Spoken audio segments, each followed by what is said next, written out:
das darfst nicht da. Schon von klar auf ist das blöd.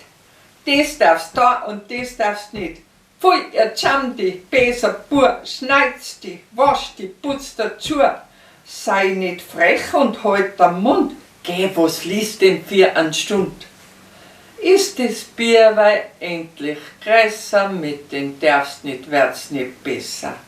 Recht schön essen, nicht schön schmatzen, noch bei dirndler ja nicht tratzen, tu nicht schnufeln und nicht luin und die Schulfreund nicht verblühen.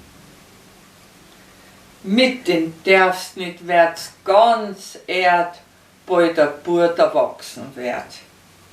Nicht viel rachen, trinken, essen, auf die Arbeit nicht vergessen.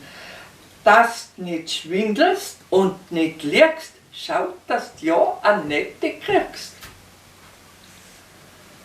Hat's dich dann zur Heirat trieben, ist das darfst nicht ganz groß geschrieben.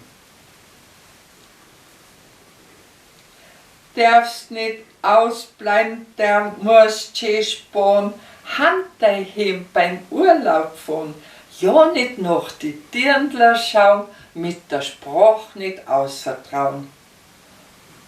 Keiner fragt dich, ob's dir gefällt, mit dem darfst nicht, wär's gar alt. Darfst nicht essen mehr, was schmeckt, was nicht gesund ist, wird versteckt.